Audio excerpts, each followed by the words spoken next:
झनक और अनिरुद्ध दोनों एक कमरे में बंद होंगे और दोनों को सामने लाएगी विहान की माँ।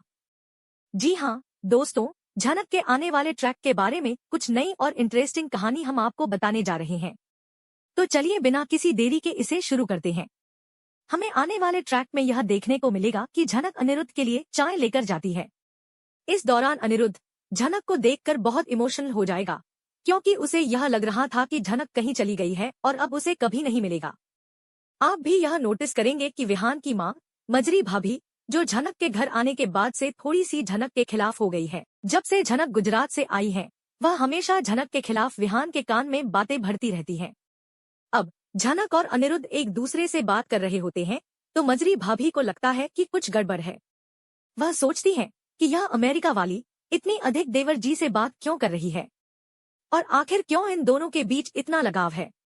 तभी वह उन्हें देखती है और मन ही मन सोचती है कि कुछ तो गड़बड़ है। इसके बाद वह दोनों को अंदर बंद कर देती है और फिर उनके रिश्ते की सच्चाई जानने के लिए बाप को बुलाने के लिए जाती है। यह समझने की कोशिश करती है कि क्या सचमुच झनक का कोई राज है जिसे छुपाया जा रहा है। आपको क्या लगता है कि इस पूरी स्थिति में झनक के असली ससुर जी शायद गुजरात में नहीं है, क्योंकि झनक को यहाँ पूरी तरह से सास और जेठानी से ताने मिल रहे हैं, जो उसकी मानसिक शांति के लिए बहुत कठिन है। इसके बावजूद वह अपने घरवालों के मुकाबले यहाँ पर थोड़ा सा सम्मान महसूस करती है। आगे हम देखेंगे कि झनक और अनिरुद्ध की बातचीत बढ़ने लगती है। अनिरुद्ध झनक से कहता है कि वह उसके साथ उसके घर जाने के लिए कहे, ताकि दोनों एक साथ रहें और भविष्य में कोई मुश्किल न हो। वह कहता है कि वह झनक के बारे में हमेशा फिक्र करता है और यही वजह है कि वह उसे ढूंढने के लिए यहाँ आया है। झनक जवाब देती है कि वह अनिरुद्ध को चाय देती है और कहती है कि नीचे आकर नाश्ता करें, क्योंकि सब बाहर उनका इंतजार कर रहे हैं। लेकिन जैसे ही वह जाने लगती है, अनिरुद्ध उसका हाथ पकड़ लेता है और कहता है कि झनक, मुझे यह नहीं समझ आ रहा है कि तुम मेरे साथ क्यों नहीं आना चाहती हो। तुम खुद को बहुत बड़ी मुसीबत में डाल रही हो। अगर तुम सच बताओ तो हम कोलकाता वापस लौट सकते हैं और सब ठीक हो जाएगा। लेकिन झनक का मन कुछ और था। वह कहती है कि सर जी, आप शायद भूल रहे हैं कि मैंने आपको कहा था कि मैं मर जाऊं, लेकिन कोलकाता कभी नहीं लौटूंगी। भले ही मैं यहाँ पर किसी से झूठ बोलूं, लेकिन कम से कम यहाँ के लोग मुझे ताने नहीं देते, जबकि आपके घरवाले तो मुझे लगातार बेइज्जती करते रहते हैं। वह आगे कहती है कि मैंने वर्ष दीदी से सुना है कि आप चाहते हैं कि मैं आपके साथ जाऊं, लेकिन ऐसा मैं नहीं कर सकती, क्योंकि अब मैं वही झनक नहीं हूँ जैसा पहले हुआ करती थी। अब वक्त बदल चुका है और मैं बदल चुकी हूँ। अब मैं आपके कहे अनुसार कुछ नहीं करूंगी। अगर मुझे कुछ बताना होगा तो मैं खुद ही आपको आकर बताऊंगी, लेकिन फिलहाल मेरा मन नहीं है कि मैं किसी के साथ किसी नाटक का हिस्सा बनूं। अनिरुद्ध झनक की बातें सुनकर बहुत भावुक हो जाता है। वह अपना हाथ दीवार पर मारता है और फूट फूट कर रोने लगता है। झनक, जो पहले से ही बहुत परेशान थी, उसे देखकर और भी दुखी हो जाती है। वह कहती है, क्या आप यही चाहते हैं? आप फिर से ऐसी बातें क्यों कर रहे हैं? आप जानते हैं कि अगर ऐसा हुआ तो क्या होगा? अनिरुद्ध फिर कहता है, झनक, मुझे तुमसे इतना प्यार है कि तुम्हारे बिना मैं जी नहीं सकता। मैं तुम्हें किसी और के साथ भी देख नहीं सकता। फिर वह झनक को गले लगा लेता है।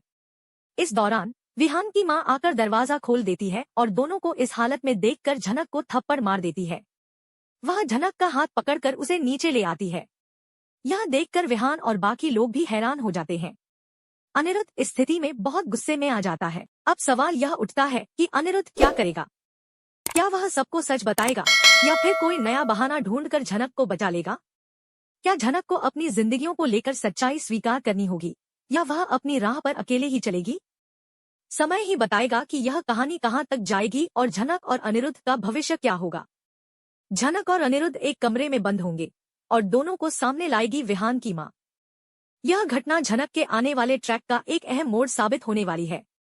हम आपको इसकी पूरी कहानी सुनाते हैं, जो बेहद दिलचस्प और रोमांचक है। जैसा कि आप जानते हैं, झनक ने अनिरुद्ध के लिए चाय बनाई और जैसे ही वह उसे लेकर आई, अनिरुद्ध ने झनक को देखा तो उसकी आंखों में आंसू थे। उसे ऐसा लगा कि झनक कहीं चली गई है और अब वह कभी वापस नहीं आएगी। यह भावनात्मक क्षण उन दोनों के लिए बेहद खास था।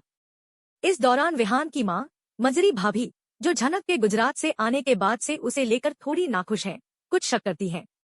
वह हमेशा विहान के कान में झनक के बारे में उल्टी सीधी बातें करती रहती है, जिससे विहान भी इस रिश्ते को लेकर असमंजस में रहता है। एक दिन जब झनक और अनिरुद्ध एक कमरे में बातचीत कर रहे थे, मजरी भाभी को यह सब कुछ बहुत असामान्य लगा। उसे यह लगा कि कुछ गड़बड़ है और वह सोचने लगी कि यह अमेरिका वाली इतनी ज्यादा देवर जी से बात क्यों कर रही है और इनके बीच इतना लगाव क्यों है। तभी मजरी भाभी ने दोनों को देखा और मन ही मन यह निश्चय किया कि कुछ तो गलत है। फिर उसने दोनों को अंदर बंद कर दिया और रिश्ते की सच्चाई जानने के लिए बा को बुलाने का फैसला किया। वह चाहती थी कि वह यह जान सके कि क्या झनक का कोई गहरा राज है जिसे वह छिपा रही है। यह स्थिति काफी उलझी हुई थी। क्या झनक का असली ससुर गुजरात में नहीं था जैसा पहले बताया गया था? क्या वह वास्तव में झनक के घरवालों से इतना तंग थी कि अब वह यहाँ पर आकर थोड़ी राहत महसूस कर रही थी? यहाँ उसे बहुत ज्यादा ताने नहीं मिलते और वह सोचती थी कि यह घर कम से कम उसके आत्मसम्मान को ठेस नहीं पहुंचाता। दूसरी ओर जब अनिरुद्ध झनक से यह कहता है कि वह उसके साथ उसके घर चले तो झनक का दिल भारी हो जाता है। अनिरुद्ध झनक को यह बताता है कि वह उसे हमेशा फिक्र करता रहा है और यही वजह है कि वह उसे ढूंढने के लिए यहाँ आया है। वह झनक से कहता है कि वह दोनों कोलकाता वापस जाकर सब कुछ ठीक कर सकते हैं और उनका भविष्य सुरक्षित होगा। लेकिन झनक के मन में कुछ और ही था। वह अनिरुद्ध को चाय देती हुई कहती है, सर जी आप नीचे आइए, सब लोग आपका इंतजार कर रहे हैं। लेकिन जैसे ही वह जाने लगती है अनिरुद्ध उसका हाथ पकड़ लेता है और कहता है, झनक मुझे यह समझ नहीं आ रहा है कि तुम मेरे साथ क्यों नहीं आना चाहती हो। तुम खुद को बहुत बड़ी मुसीबत में डाल रही हो। अगर तुम सच बताओ तो हम कोलकाता वापस जा सकते हैं। झनक का जवाब बहुत कठोर था। आप शायद भूल रहे हैं कि मैंने आपको कहा था कि मैं मर जाऊं लेकिन कोलकाता कभी नहीं लौटूंगी। भले ही मुझे यहाँ कुछ गलत बोलना पड़े लेकिन कम से कम यहाँ मुझे ताने नहीं मिलते। आपके घरवाले तो मुझे हमेशा नीचा दिखाते रहते हैं। वह आगे कहती है, आपने जो कहा था कि आप मुझे अपने साथ कोलकाता ले जाना चाहते हैं तो मैं ऐसा नहीं कर सकती। मैं अब वही झनक नहीं हूँ जो पहले थी। वक्त बदल चुका है और मैं भी बदल चुकी हूँ। अब मैं आपके कहने पर कुछ नहीं करूंगी। अगर मुझे सच बताना होगा तो मैं खुद ही आपको आकर बताऊंगी, लेकिन फिलहाल मुझे किसी भी नाटक का हिस्सा नहीं बनना है। अनिरुद्ध ने जब झनक की बातें सुनी तो वह गहरे दुख में डूब गया। उसकी आंखों में आंसू थे और वह दीवार पर अपना हाथ मारकर बहुत रोने लगा।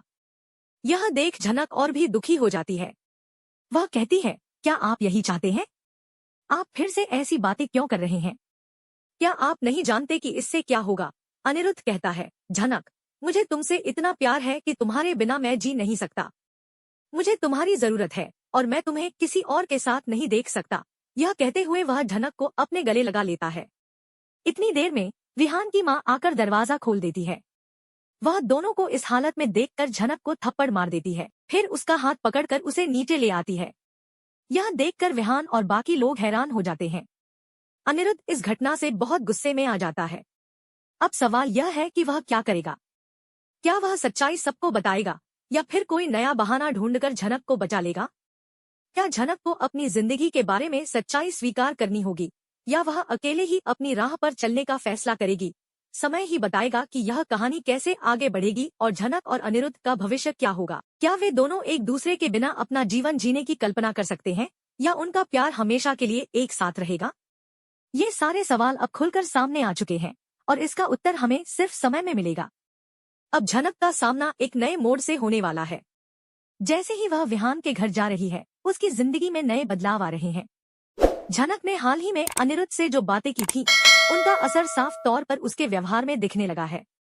वह सोच रही है कि अनिरुद्ध के बिना उसकी जिंदगी शायद कभी पूरी नहीं हो पाएगी और अब इस मुश्किल दौर में उसे अकेले ही सब कुछ सहन करना पड़ रहा है। इसी दौरान झनक एकदम से रेड कलर की साड़ी पहनकर एक नई दुल्हन की तरह तैयार हो जाती है और इसके साथ ही वह पूरी तरह से सज-धज कर विहान के घर जाती है।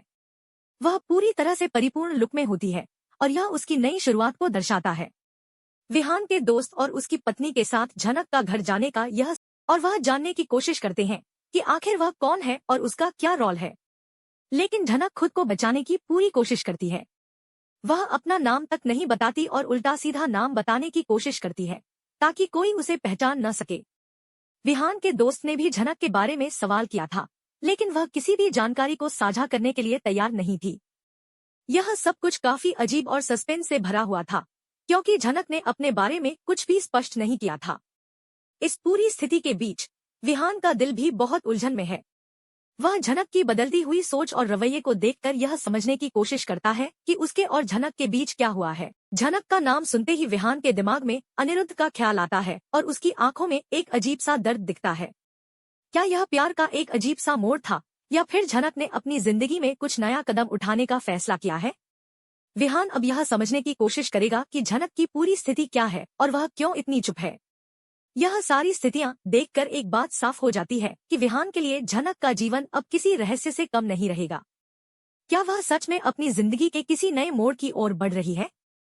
क्या झनक ने सच में अपनी राह अलग कर ली है, या फिर वह अपनी परेशानियों से जूझ रही है? यह सवाल अब विहान के दिमाग में भी ताजे हो गए हैं। झनक ने अब तक जितना भी कुछ किया है, वह सब विहान और अनिरुद्ध के रिश्ते के बीच एक नई टेंशन पैदा करने वाला हो सकता है। विहान का दिल अब पूरी तरह से यह समझने की कोशिश करेगा कि झनक ने क्यों यह कदम उठाया। क्या यह कदम उसके जीवन को एक नए रास्ते पर ले जाएगा, या फिर यह सिर्फ एक पल का भ्रम होगा। अब स्थिति यह है कि झनक ने खुद को एक नई सूरत में ढाल लिया है। वह अब एक नई पहचान बनाना चाहती है और इसे पूरी दुनिया से छुपाने की कोशिश करती है। लेकिन विहान को उसकी इन बातों का अंदाजा हो चुका है। वह देख रहा है कि झनक अब बहुत बदल चुकी है और वह अपनी जिंदगी में नए बदलावों की ओर बढ़ रही है। यह बदलाव उसकी सोच और व्यवहार में साफ नजर आ रहा है। विहान यह समझने की कोशिश करेगा कि क्या यह बदलाव स्थायी है, या फिर कुछ समय बाद झनक सब कुछ छोड़कर अपनी पुरानी जिंदगी में वापस लौट आएगी। इसके बाद विहान झनक और अनिरुद्ध के बारे में और अधिक जानने के लिए अपनी खुद की जांच शुरू करता है। वह यह जानने की कोशिश करता है कि आखिर झनक और अनिरुद्ध के रिश्ते में ऐसा क्या है जो इतने दिनों से उसे नजरअंदाज किया जा रहा था। विहान अब खुद को एक बीच के रास्ते पर महसूस करता है, क्योंकि वह झनक और अनिरुद्ध के बीच के रिश्ते को समझने की कोशिश कर रहा है, लेकिन उसे कोई सीधा जवाब नहीं मिल रहा। क्या विहान अपनी चुप्पी तोड़ेगा और झनक और अनिरुद्ध के रिश्ते के बारे में सबको बताएगा, या फिर वह किसी और रास्ते पर जाएगा और झनक और अनिरुद्ध को अकेला छोड़ देगा? यह सब समय बताएगा। लेकिन फिलहाल के लिए झनक और विहान के रिश्ते में एक अजीब सा मोड़ आ चुका है। दोनों एक दूसरे से कुछ छिपाने की कोशिश कर रहे हैं,